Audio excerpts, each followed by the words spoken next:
ছাত্রদের বিক্ষোভ, ধুন্ধুমার পরিস্থিতি উত্তরবঙ্গ মেডিকেল কলেজে ছাত্র বিক্ষোভ, তুমুল উত্তেজনা। কেন হয়েছে? হাসপাতালে ম্যাচ দেখা নিয়ে এই নিয়েই মূলত শোকজ করা হয় এক ছাত্রকে শোকজের প্রতিবাদে বিক্ষোভ দেখানো হয়। প্রতিবাদে ডিনকে ঘিরে বিক্ষোভ দেখান পড়ুয়ারা, ডিনের গাড়ি আটকে বিক্ষোভ ধাক্কাধাক্কি হয়। কেন ছাত্রকে শোকজ করা হয়েছে এই প্রশ্নই আন্দোলনকারী ছাত্রদের। তৃণমূল ছাত্র পরিষদের দুই গোষ্ঠীর মধ্যে দ্বন্দ্বের অভিযোগ আবার তোলা হচ্ছে।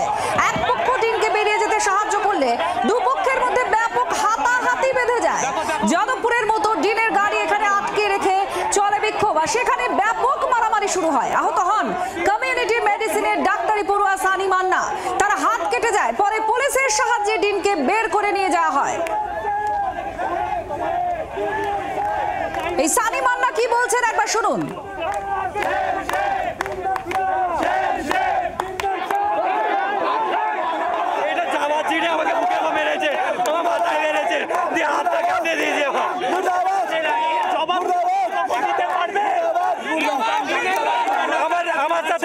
আমার নামে শোকজ করেছে, আমাকে মারা হয়েছে, কে মেরেছে? আলু দাগে।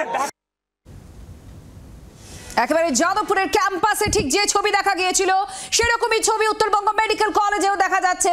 ব্যাপক হাতাহাতি, মারধর হয়েছে, আহত হয়েছে ছাত্র এবং ডিনের গাড়ি আটকে রেখে এখানে বিক্ষোভ দেখায় ছাত্ররা।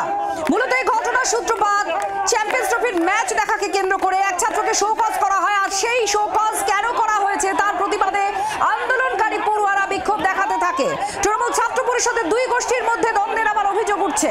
এক পক্ষ ডিনকে বেরিয়ে যেতে সাহায্য করলে আর এক পক্ষ বাধা দেয়, তখনই ব্যাপক হাতাহাতি হয় বলে অভিযোগ। যাদবপুরের মতো এখানেও ডিনের গাড়ি আটকে রাখা হয় আর বিক্ষোভ চলে, আর সেখানে ব্যাপক মারামারি শুরু হয়।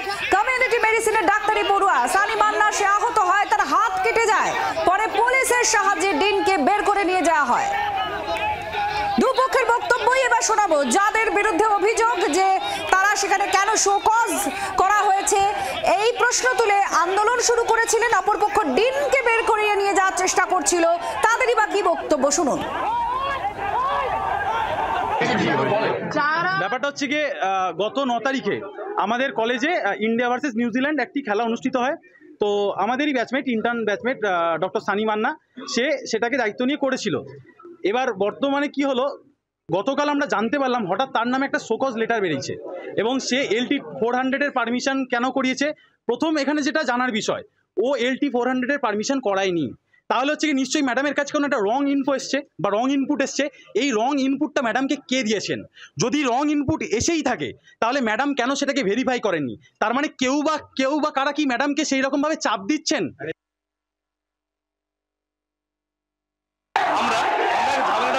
এসেছিলাম যে আমরা বারবার ছোটখাটো ব্যাপার নিয়ে অথরিটিকে ঘেরাও করা ভালো দেখাই না, এই ঝামেলাটা মেটাতে এসেছিলাম।